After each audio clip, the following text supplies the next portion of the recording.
Hi, welcome. This is the second Sunday after Pentecost coming up, which uses proper 7 in the Revised Common Lectionary. For us, that means our gospel will be Luke 8:26-39. Jesus and his disciples arrived at the country of the Gerasenes, which is opposite Galilee. As he stepped out on land, a man of the city who had demons met him. For a long time he had worn no clothes, and he did not live in a house, but in the tombs. When he saw Jesus, he fell down before him and shouted at the top of his voice, "What have you to do with me, Jesus, Son of the Most High God? I beg you, do not torment me." For Jesus had commanded the unclean spirit to come out of the man.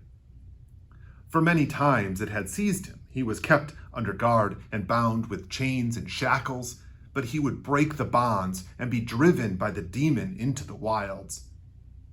Jesus then asked him, "What is your name?" He said, "Legion," for many demons had entered him. They begged him not to order them to go back into the abyss. Now there on the hillside, a large herd of swine was feeding, and the demons begged Jesus to let them enter these. So he gave them permission.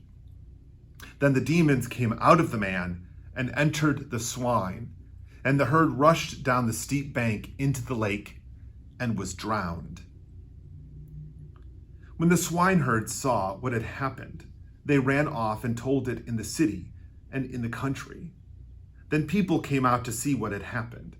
And when they came to Jesus, they found the man from whom the demons had gone sitting at the feet of Jesus, clothed and in his right mind.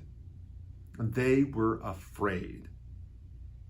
Those who had seen it told them how the one who had been possessed by demons had been healed. Then all of the people of the surrounding country of the Gerasenes asked Jesus to leave them, for they were seized with great fear. So he got into the boat and returned. The man from whom the demons had gone begged that he might be with them, but Jesus sent him away, saying, "Return to your home and declare how much God has done for you." So he went away, proclaiming throughout the city how much Jesus had done for him.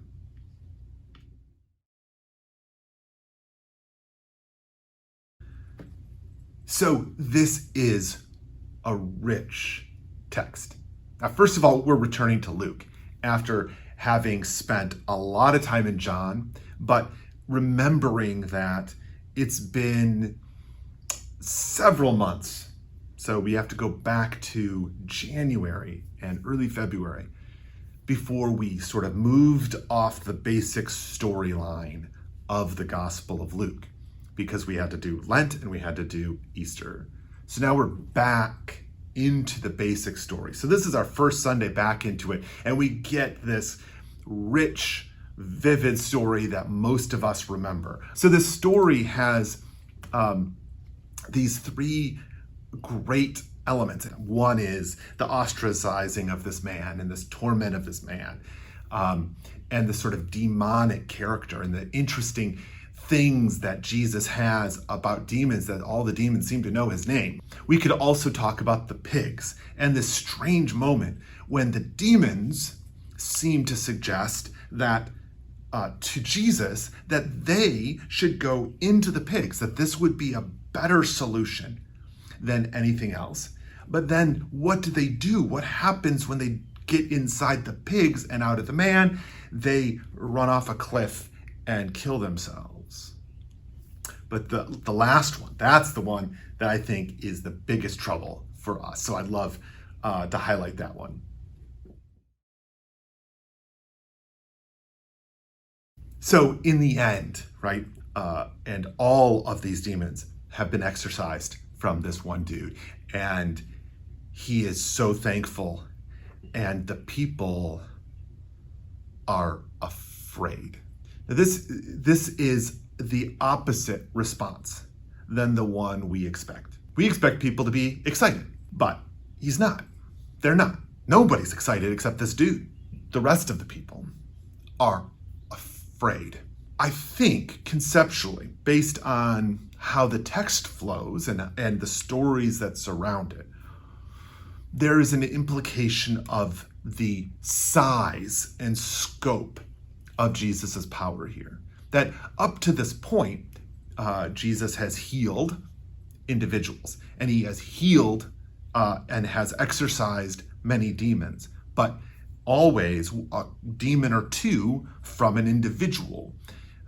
That there's something in this. There's something in this, the idea of Jesus exorcising 3,000 to 6,000 demons from one guy, throwing them into the pigs and the pigs running off a cliff, right? That whole thing. Something about that freaks them out in a way that none of the other stuff freak anyone else out. We also get the sense, and this is a common theme in the Gospels, of the disciples being freaked out by Jesus's power. So as Jesus keeps demonstrating greater power than their expectations, it says they're seized with fear. And so this is a thing that happens for the disciples. And so in this moment, this is not the disciples. This is these crowds. These are the people that are freaked out by Jesus, and they're afraid of him and want him gone. This as a story, this as an example of something, this runs against our vision of Jesus, our vision of, and our desire to have Jesus be loved and Jesus be obviously the source of love, and Jesus obviously all of these things. This runs counter to the narrative we share about Jesus in a really difficult way. And so this moment kind of freaks us out because it's not how we want to perceive Jesus. But it does this other thing, right? Which is it creates a challenge for us and for our understanding, not just for them, right? It's a challenge for us to see how Jesus is to be in our world, how we are to relate to a Jesus that freaks them out with his level of power. What we want is a consistent narrative, and what we want is a Jesus that pulls people in. And this is an example of a Jesus that isn't attractive. This is a picture of sort of an ugly Jesus, and that we don't necessarily know what to do with, and it complicates things, because then we might be inclined to think the opposite and think that Jesus is about scaring people, and that is a problem too. So what is going on? How should we respond to this problem?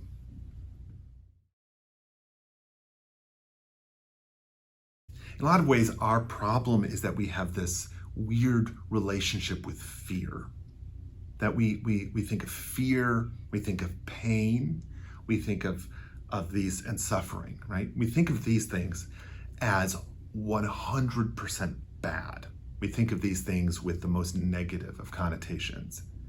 Just that's our default. And so it makes it hard to recognize the challenge of a story like this one where Jesus is frightening people, because that must be fear equals bad. But there's a different sense of fear here. There is a fear of change. There's a fear of the world working differently than they anticipated. A fear that Jesus is more powerful than just the average healer. And that does freak people out, because if he's just your average healer, you can put him in a box and ignore him.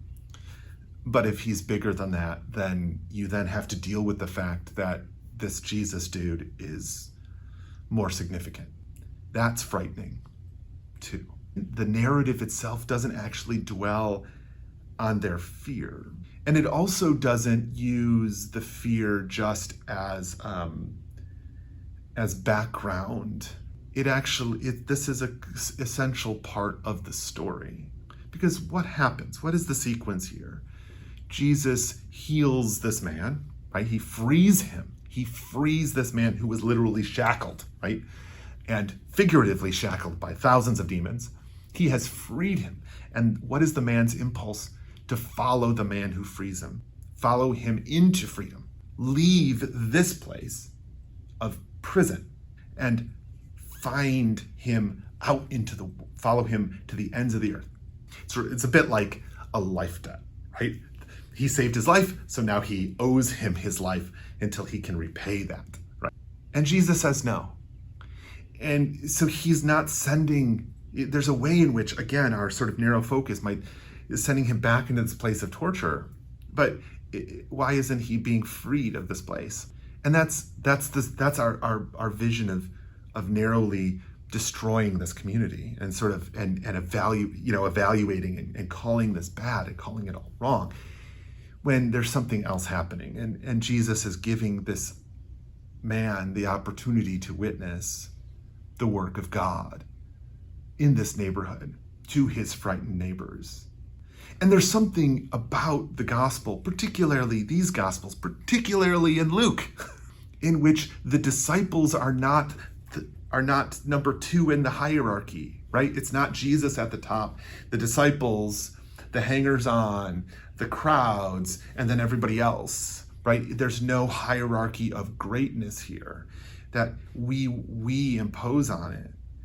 But instead, we have this other witness. We have this man who has a far greater witness to freedom than any of the disciples or all the disciples combined. And here he is. And Jesus says, your people need you. Stay with your people because they need you.